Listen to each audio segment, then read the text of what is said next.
They used to laugh at it. The Germans called it a Ronson because it burned easily. To them, the American Sherman tank was nothing but a joke on tracks.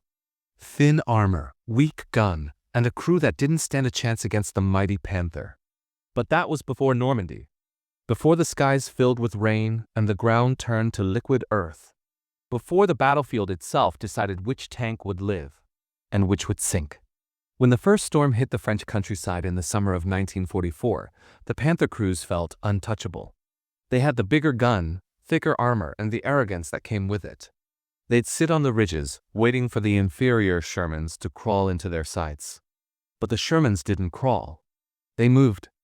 As the roads vanished under rivers of mud, the Panthers sank trapped like iron beasts in a swamp.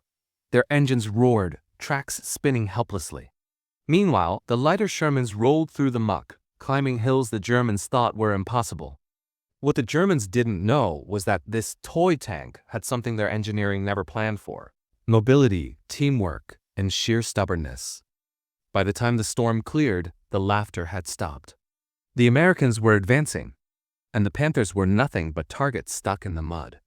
The battle for St. Lay was supposed to be easy for the Germans. Their Panthers lined the ridge, engines humming, barrels aimed down at the narrow valley below.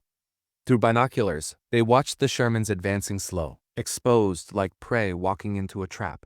Inside one of those Panthers, a young German gunner grinned. He whispered to his commander, "Amerikaner, they never learn." The order came. Fire. A flash, a roar. One Sherman burst into flame. The rest scattered, disappearing into hedgerows and smoke. The Panther crews laughed again. Another easy day, another victory, but then the rain started. At first, just drops.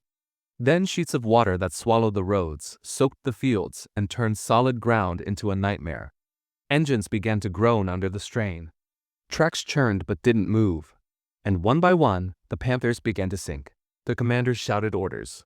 Reverse! Move! But there was no moving. 45 tons of steel were now prisoners of the French countryside. Every attempt to turn the turret sent mud flying, and every roar of the engine only dragged them deeper. Then came the sound they didn't expect, the low growl of Sherman engines, coming from the flanks, from behind.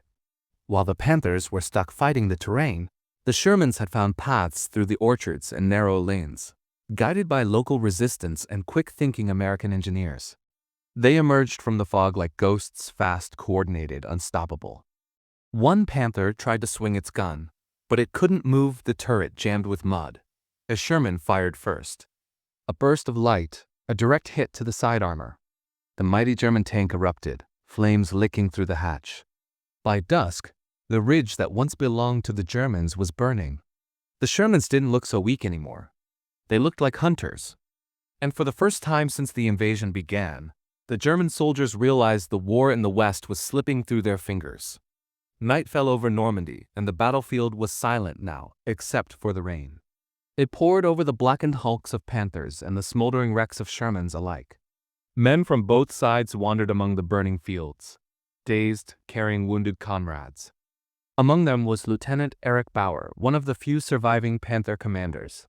Hours earlier, his crew had been laughing, calling the Sherman a steel coffin.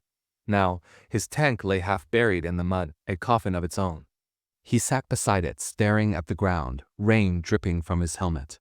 Somewhere nearby, he heard an American voice calm, confident, giving orders in the dark. They were pulling their wounded to safety, organized, efficient, the same men his officers called amateurs.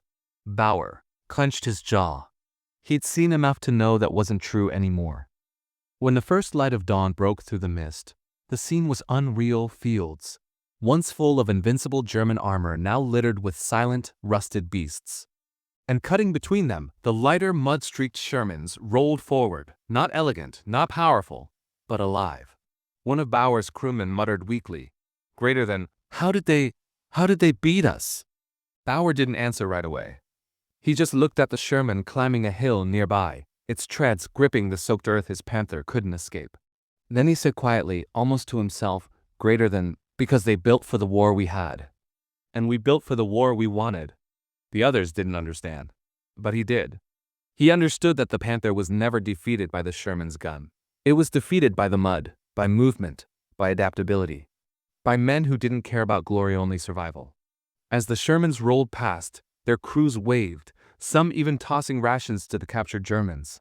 No hatred, no triumph, just humanity in the mud. And that was when Bauer realized something the German high command never did.